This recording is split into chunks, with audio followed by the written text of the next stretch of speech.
This demo will show you how to build an inking slab. This is where you will mix and roll out your ink before applying it to the plate.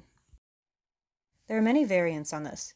Some people use a piece of mirror, others use a sheet of plexiglass, but actual glass is the easiest to clean and cheapest method, unless you already own one of the other two options.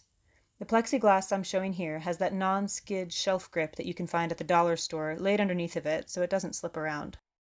The only part of the frame you will need is the glass, so the first step is removing it from the frame itself.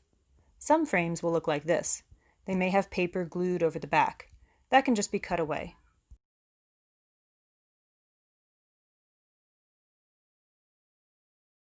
If there are staples holding the backing in place, the easiest way to remove those is to use a flexible metal ruler or your ink knife to bend them up.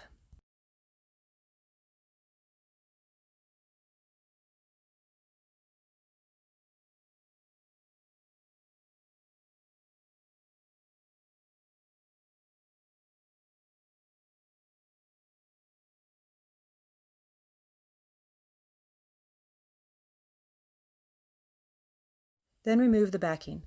Keep whatever remnants might be useful. I keep the brown paper for drawing and the mat board or cardboard for other printmaking processes.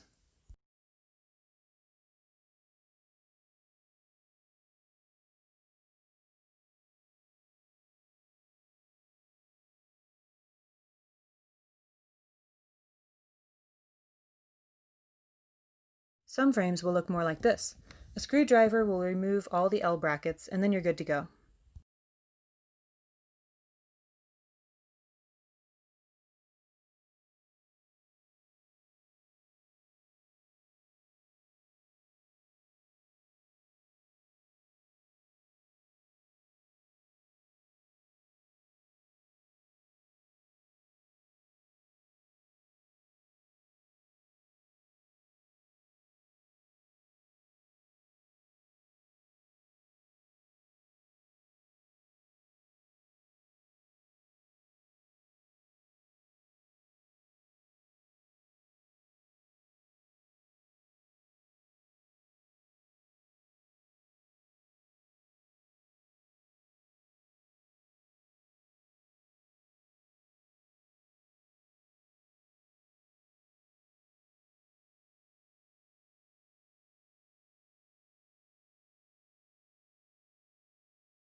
Thoroughly clean the front and back of the glass with glass cleaner. Older frames especially will build up grime along the edges.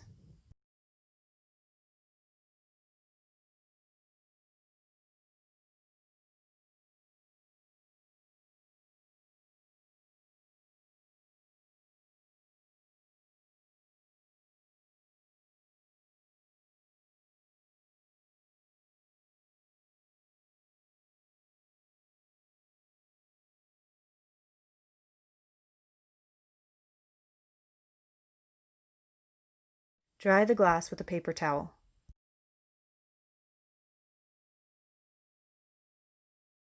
For the backing, I prefer to use foam core because it adds a cushion to the glass and helps prevent it from breaking when it's moved around. You could also use mat board or cardboard with a piece of white paper sandwiched in between it and the glass.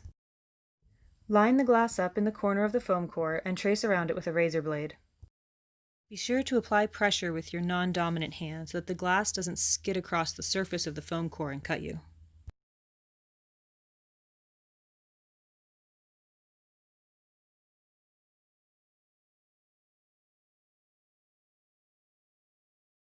Now attach the glass to the backing. In this demo, I am using electrical tape because I have lots of it, but duct tape works as well. With thinner tape like mine, you may need to do multiple passes. I first tape the sides, then the back, and then the front.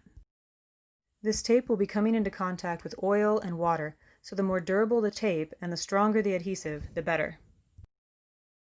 The white backing is important because when you mix ink on the surface of the slab, whatever is beneath it will affect how you perceive the color of the ink. This is another reason I prefer this style of ink slab to mirrors. You could use this process with plexiglass in place of the glass, but plexi has a slight tooth to it and will gouge if you try to clean it with a razor blade. It can also stain. Do not use glass if you do not attach it to a backing. The risk of cutting yourself or shattering the glass is too great. Now that I've finished taping the sides, I'm putting tape on the back. I'm cutting the tape so that it's exactly the same size as the inking slab itself.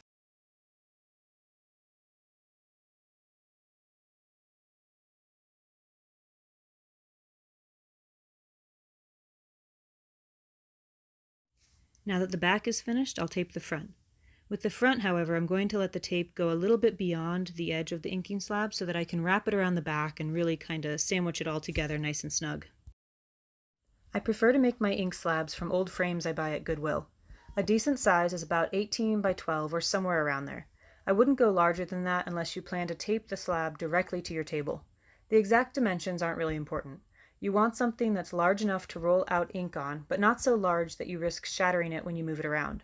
Be sure to choose a piece of glass that fits in the space where you will be working. You don't want glass hanging off the edge of your table. Most of my demo today was made with a fairly small piece of glass, but the larger ones are best because they allow you more space to work and more room to roll out separate ink colors.